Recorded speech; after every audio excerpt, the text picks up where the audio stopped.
At 0800 hours on September 1st, 1939, General George Catlett Marshall sat in the office of the Chief of Staff of the United States Army, holding the official order just signed by President Franklin Delano Roosevelt. Outside his windows, Washington lay in morning sunlight, the capital city unaware that 3,000 miles away, German panzer divisions were crossing the Polish border. On Marshall's desk lay reports that measured the scale of the challenge he had just inherited.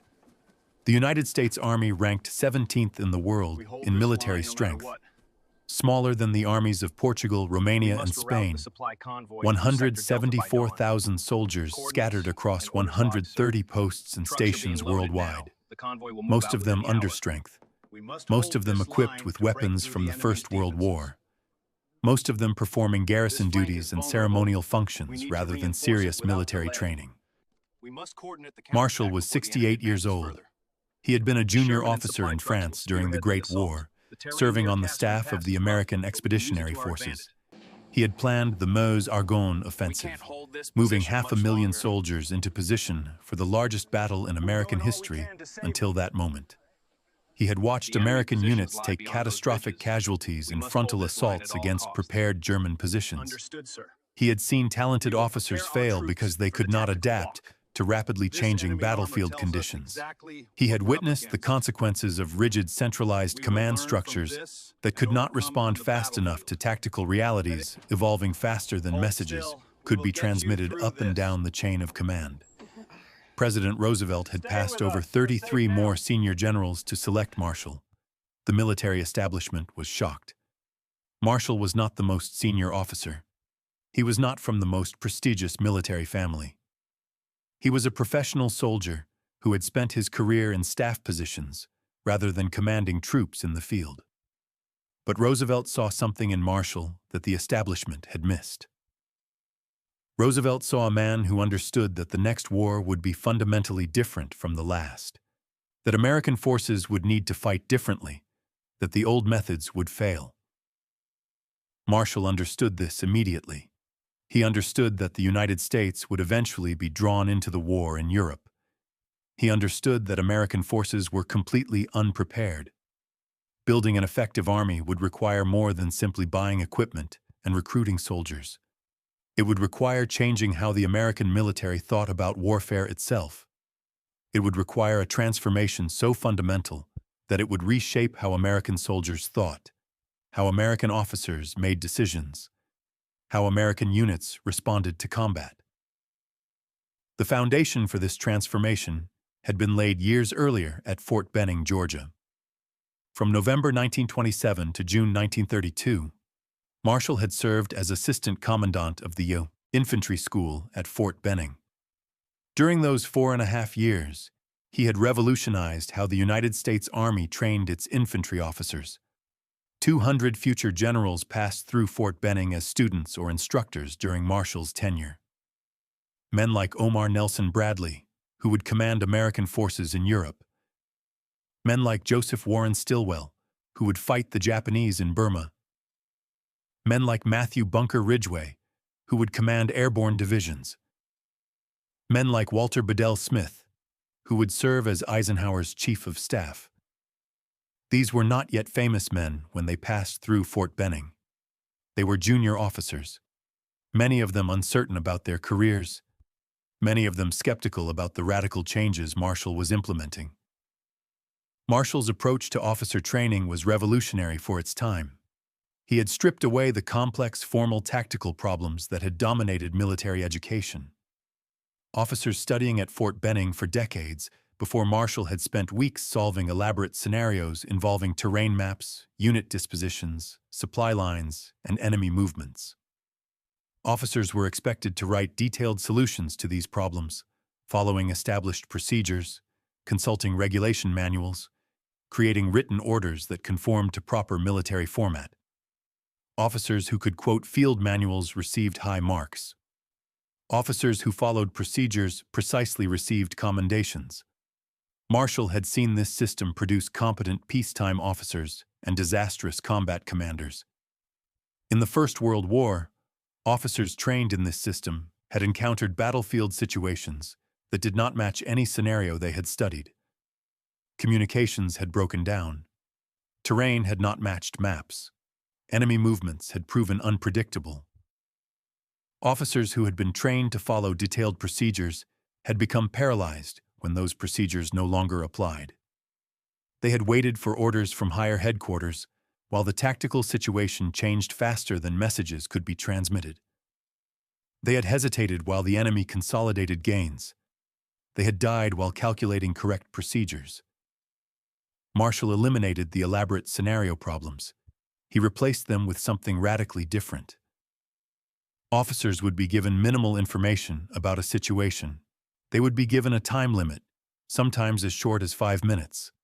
They would be asked to make a decision and issue orders. No time to research regulations. No opportunity to consider every option. No ability to wait for perfect information. Just make a decision, communicate it clearly, and accept the consequences. One of Marshall's signature innovations was the tactical walk. Officers would be assembled with no advance warning of what they would encounter. They would be taken into the field with their staffs.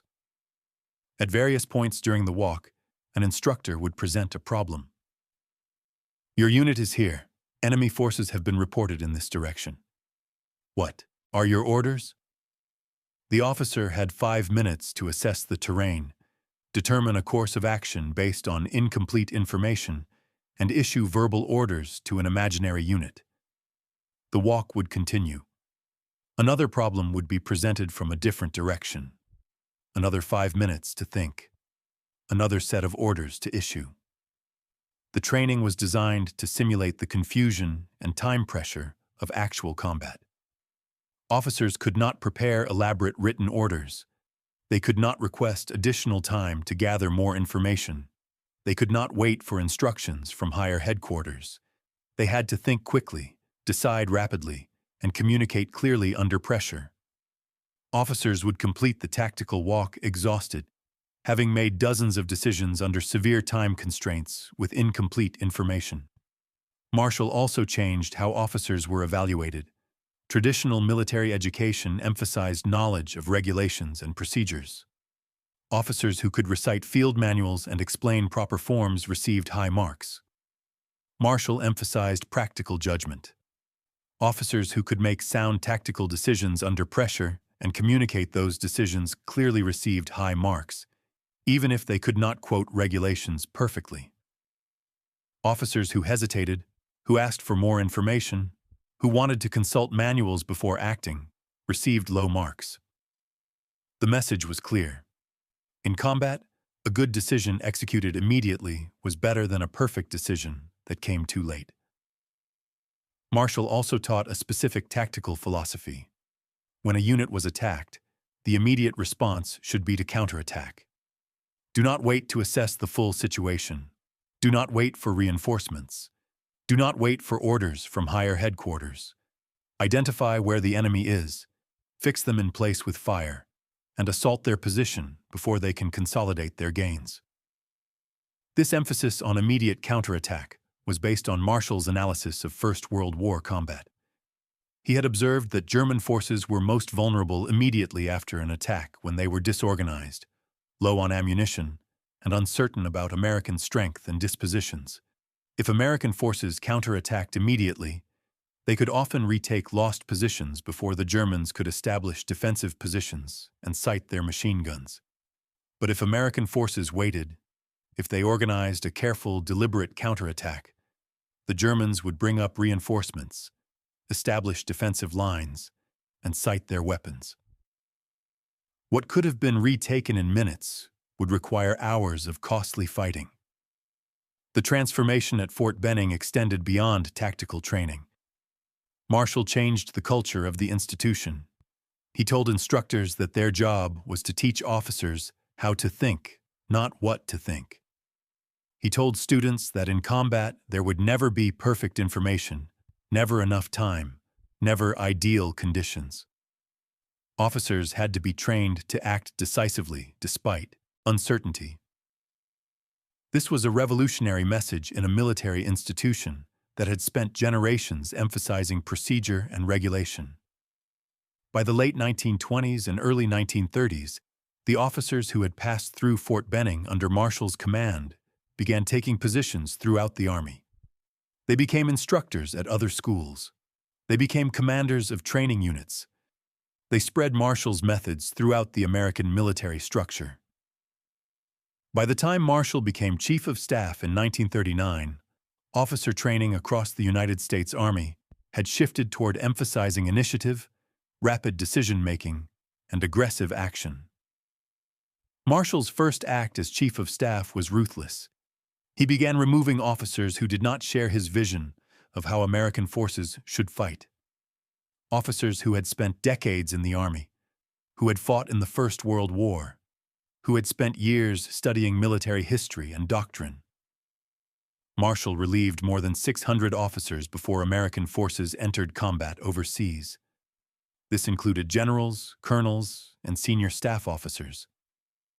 Marshall's critics accused him of destroying the officer corps. Marshall believed he was saving it from obsolescence. The officers he promoted were younger, more aggressive, more willing to challenge conventional thinking. Men like George Smith Patton, Jr., who shared Marshall's belief in speed and offensive action. Men like Dwight David Eisenhower, who understood how to coordinate complex operations across multiple services and nationalities. Men like Jacob Devers, who pushed for mechanization and modernization. These were officers who would implement Marshall's doctrine of aggressive mobile warfare. This was not accident. This was deliberate personnel selection designed to create an officer corps that thought differently than any other military in the world. By the time the United States entered the war in December 1941, the groundwork had been laid. American forces would fight differently because American officers had been trained to think differently. American soldiers would act differently because they had been trained to expect initiative from their leaders. American units would respond to combat differently because their doctrine emphasized offensive action regardless of circumstances. This doctrine had never been tested against a peer military power. The theory was sound. The training was rigorous. The philosophy was clear. But nobody knew if it would actually work when real soldiers faced real combat against an enemy that was trying to kill them. The first real test of Marshall's doctrine came in North Africa in February 1943. The Battle of Kasserine Pass was the first major engagement between American and German forces, and it began as a catastrophe that should have vindicated every critic who had questioned Marshall's radical training philosophy. On February 14, 1943, Field Marshal Erwin Rommel attacked American positions in Tunisia with the Afrika Korps. The assault achieved complete tactical surprise. American units, most of which had never been in combat, were scattered and driven backward. By February 20th, American forces had retreated 50 miles. The situation looked desperate. United States forces had suffered more than 6,000 casualties, including 3,000 soldiers missing or captured. Equipment losses were heavy. Tank losses were significant. Unit cohesion had broken down in many areas. Artillery units had abandoned their guns and fallen back in disorder. Infantry regiments had been scattered across the desert with no clear chain of command. British commanders observing the American collapse expected a textbook recovery. Take time to assess what went wrong. Reorganize the scattered units. Wait for replacements and resupply. Plan the next operation carefully to avoid repeating the mistakes. That was how the British responded after a defeat.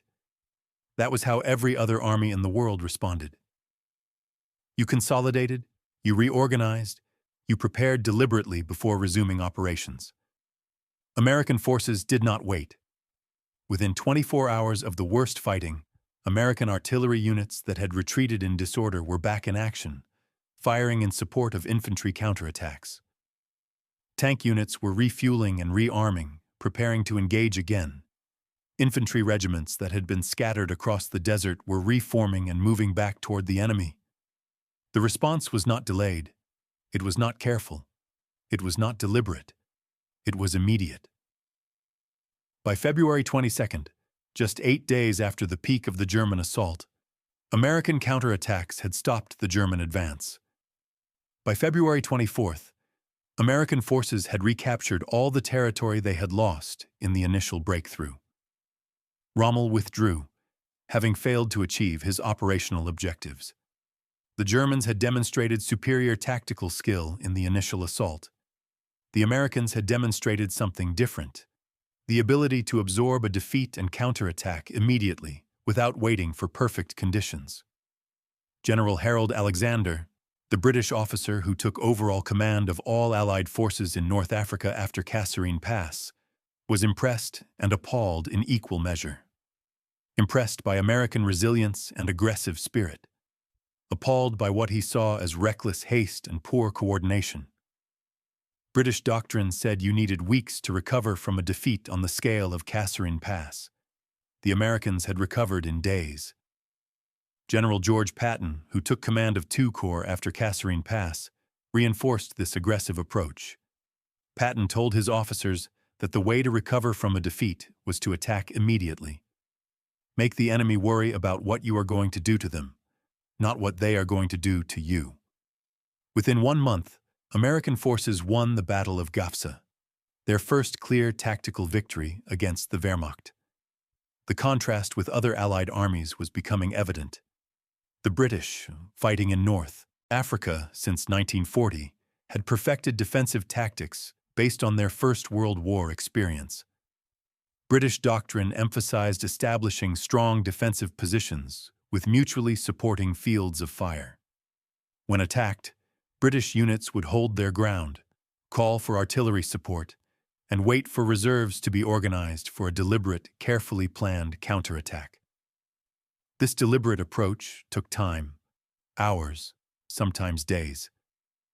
British commanders believed that hasty, uncoordinated counterattacks would result in unnecessary casualties against prepared German positions. American doctrine was different. When attacked, American units counterattacked immediately. This doctrine required a different kind of soldier and a different kind of officer than other armies produced. American soldiers had been trained to expect aggressive action from their leaders. American officers had been trained to make decisions under pressure and without waiting for detailed instructions from higher headquarters.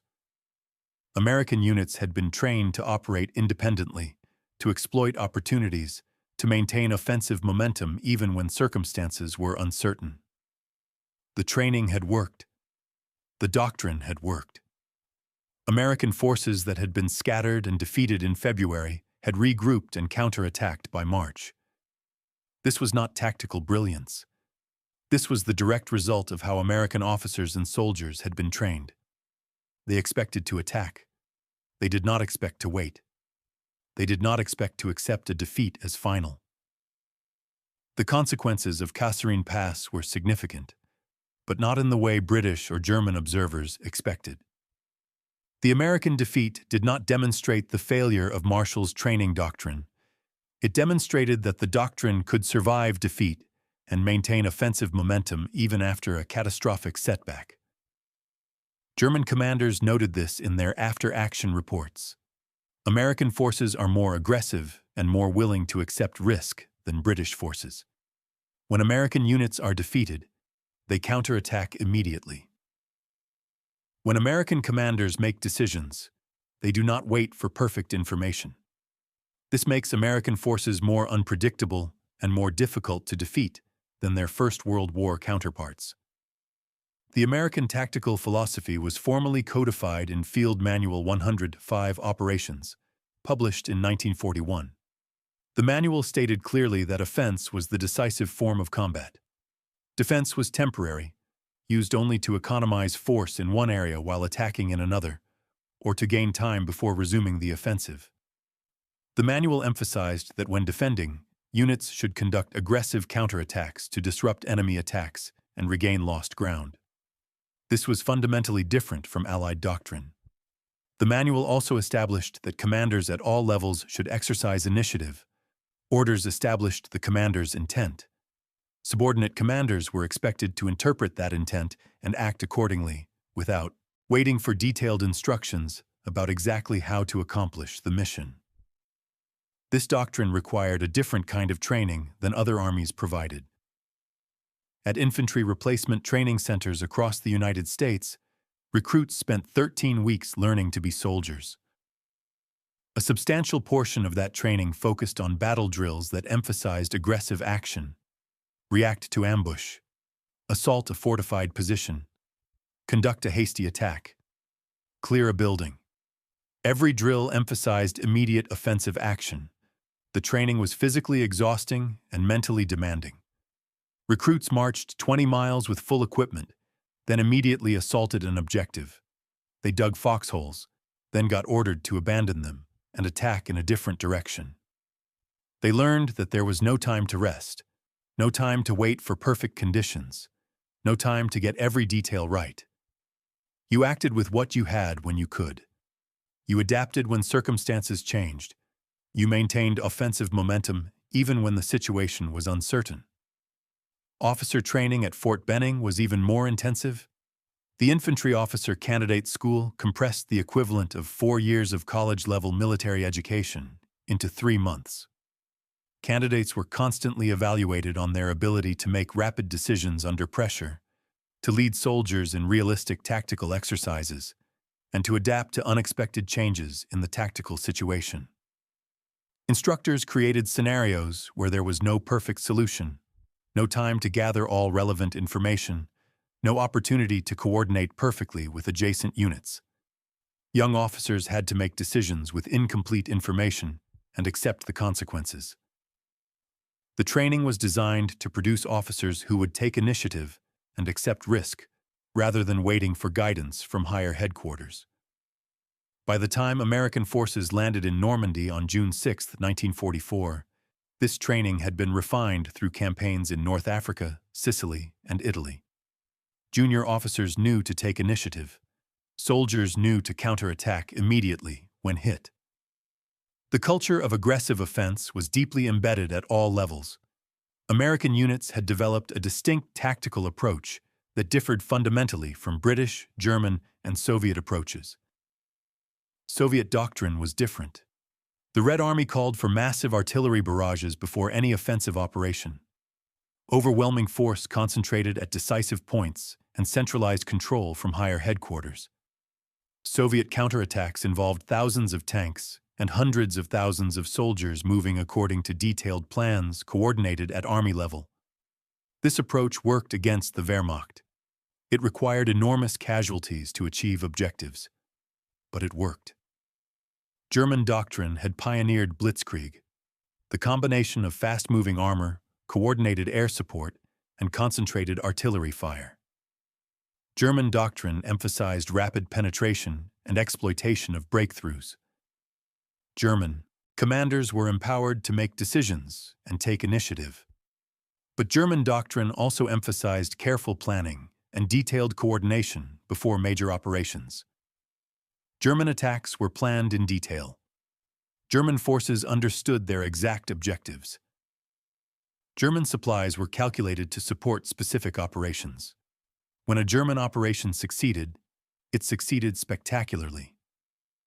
When a German operation failed, it often failed catastrophically because the plan did not account for contingencies. American doctrine was unique.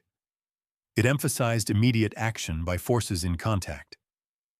If a position was threatened, the unit commander on the spot, whether a sergeant, lieutenant, or captain, was expected to counterattack immediately with whatever forces were available. Do not wait for orders from higher headquarters. Do not wait for reinforcements. Do not wait for perfect information about enemy strength and positions. Attack now with what you have before the enemy can consolidate their gains. This doctrine was tested repeatedly in campaigns from North Africa through France and into Germany. In every case, the American approach of immediate counterattack proved effective. When German forces penetrated American lines, the response was always the same: immediate counterattack. When American units were surrounded, the response was not to establish a defensive perimeter and wait for relief. The response was to attack outward to break through the encirclement. This doctrine had never been fully articulated in the doctrine manuals of other armies because it seemed contrary to military logic. Military logic said that you needed numerical superiority to attack. Military logic said that counterattacks needed to be carefully planned and supported by artillery preparation. Military logic said that surrounded units should defend and wait for relief. American logic was different. American logic said that a counterattack immediately after the enemy had achieved surprise would find the enemy disorganized. American logic said that attacking outward from a surrounded position was better than defending passively. American logic said that the enemy's vulnerability immediately after an attack was greater than your vulnerability when responding immediately, even without perfect preparation. This logic had been validated in North Africa.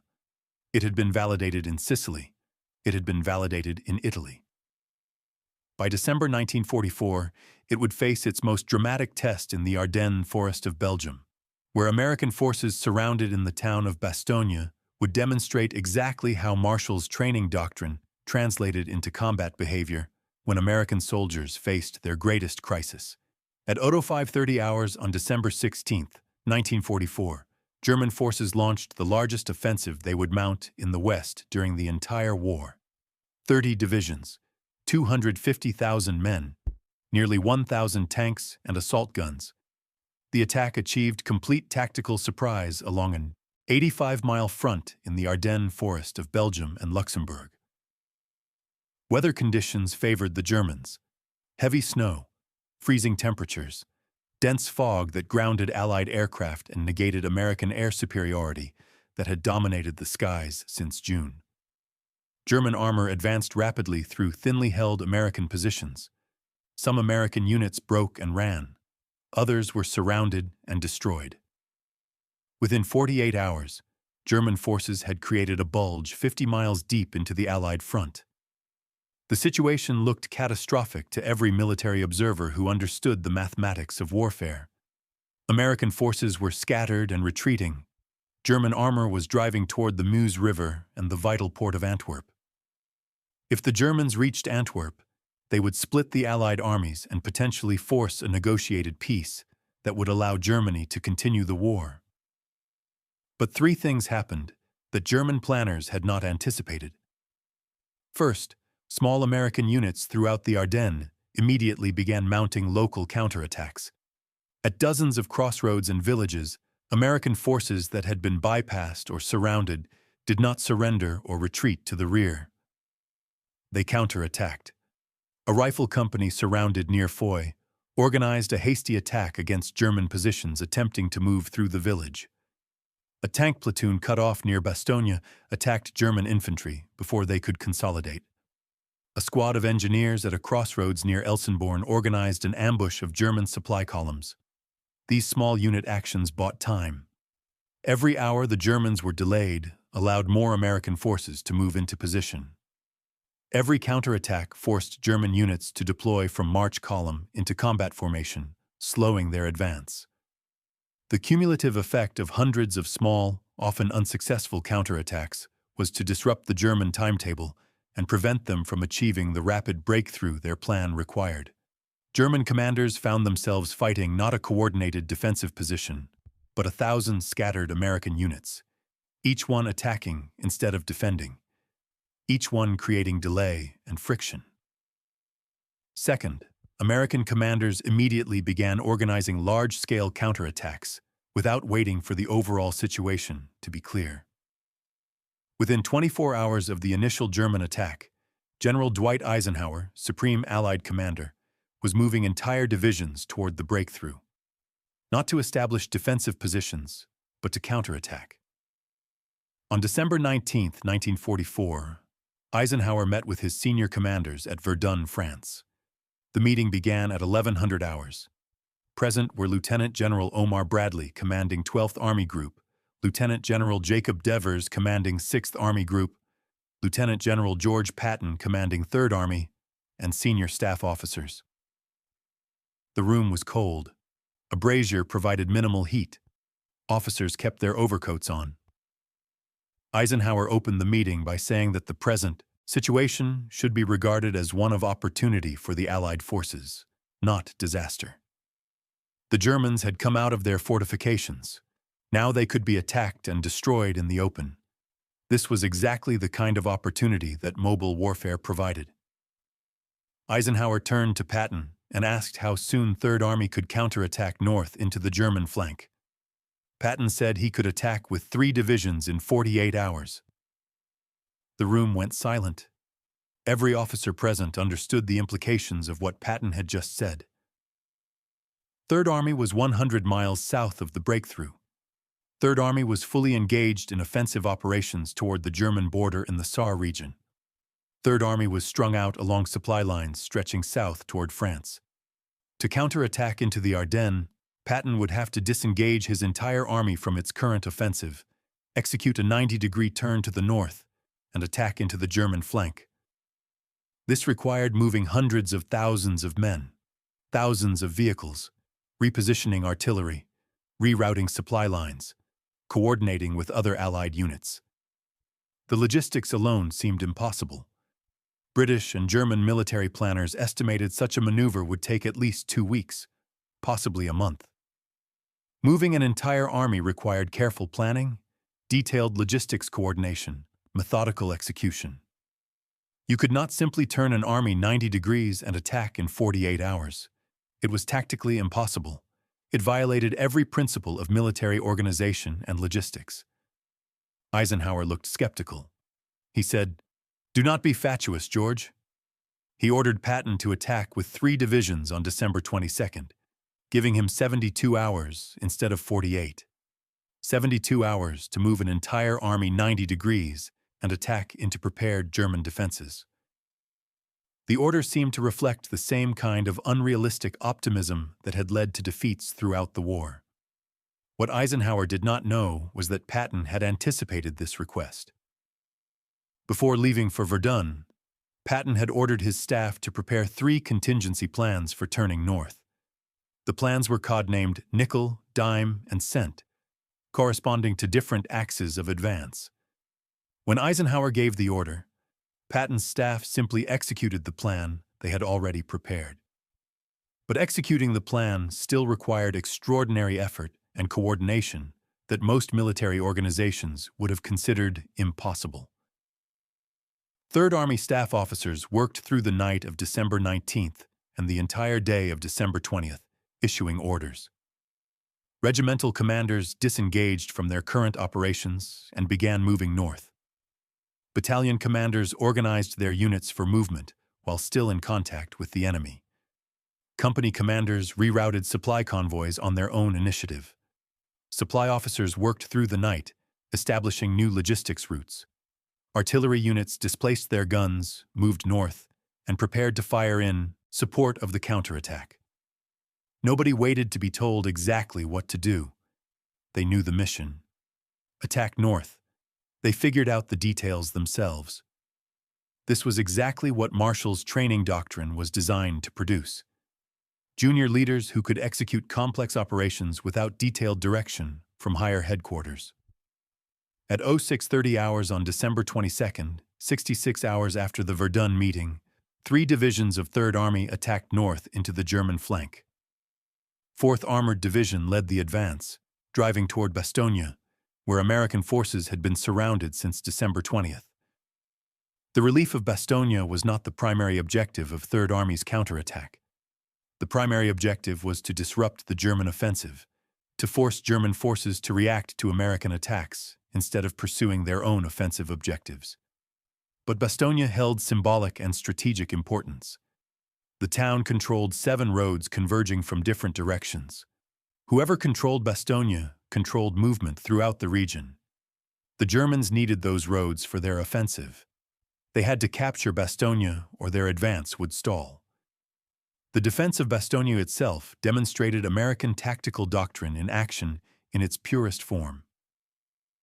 Bastogne was a small Belgian town that could hold perhaps 5,000 civilians in peacetime. By December 20th, it held approximately 15,000 American soldiers. The force included the 101st Airborne Division, Combat Command B of the 10th Armored Division, and various support units.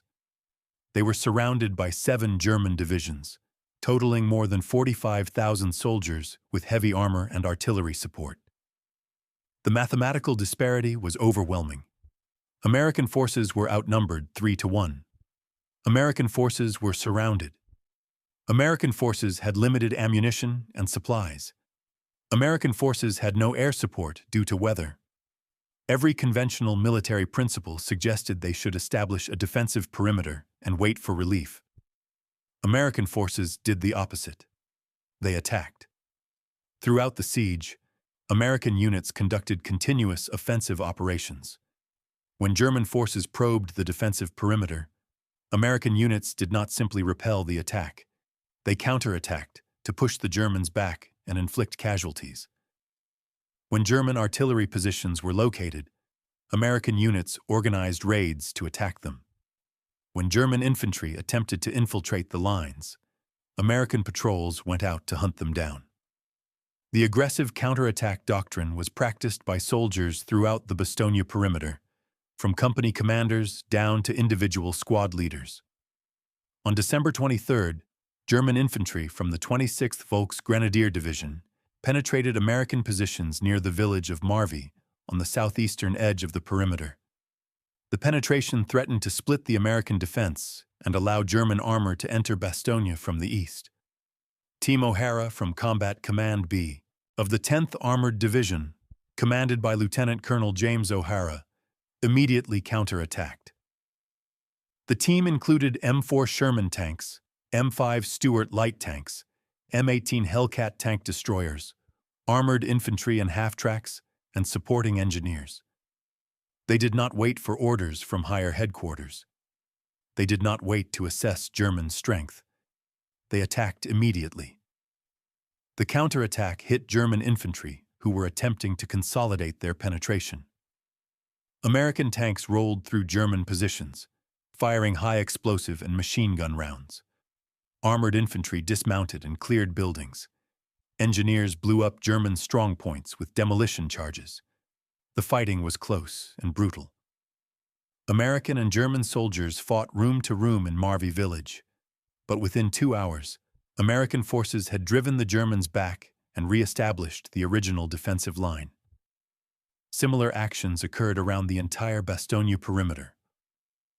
On the northern sector, the 56th Parachute Infantry Regiment conducted night raids against German positions.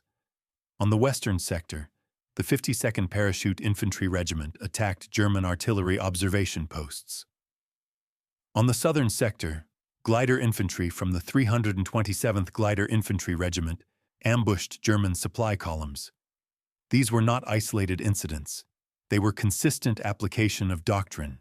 Every commander from battalion to squad level understood that when Germans attacked, the response was immediate counterattack. This kept German forces off balance and prevented them from massing overwhelming force at any single point. The defenders also benefited from artillery support that was aggressively employed. American artillery doctrine emphasized massing fires quickly and shifting targets rapidly. When German forces were spotted concentrating for an attack, American artillery would hit them with concentrated fire before they could assault. When German infantry attacked American positions, artillery would fire directly in front of American lines, so close that shell fragments sometimes wounded American soldiers. This was acceptable. Better to take some friendly casualties from your own artillery than to be overrun by German infantry. The 916th Field Artillery Battalion, an all-black unit, provided critical fire support throughout the siege. The battalion fired more than 10,000 rounds during the siege, often at danger-close range to American positions. Battery commanders made independent decisions about targets and fire missions without waiting for approval from higher headquarters. This decentralized control allowed artillery to respond immediately to requests from infantry units in contact. American armor also operated aggressively. Tank commanders did not wait in defensive positions for German armor to attack. They conducted aggressive patrols, engaged German forces at long range, and repositioned constantly to prevent German forces from determining American tank positions.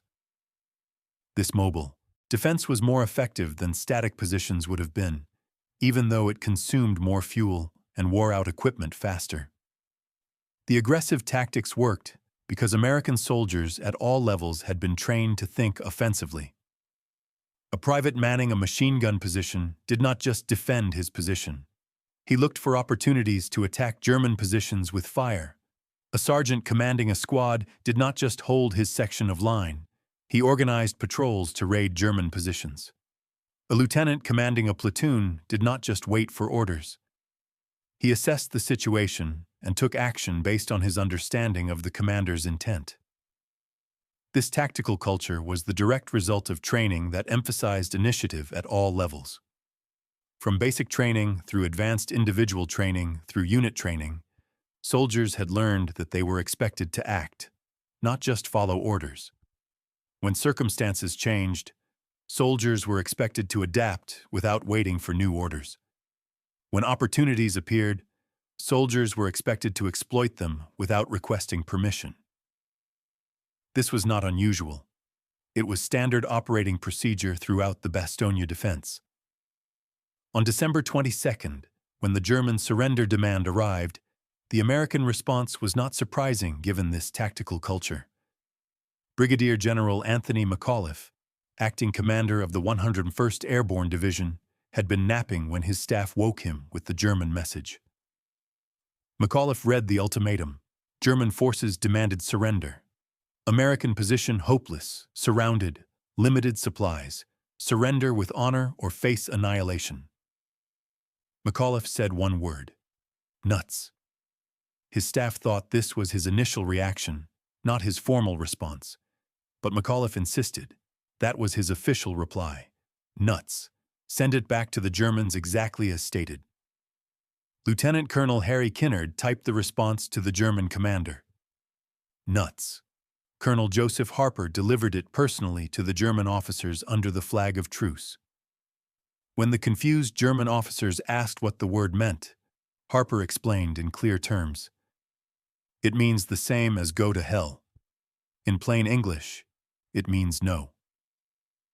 McAuliffe's one-word reply captured something fundamental about the American tactical culture that had been developing for more than 2 decades.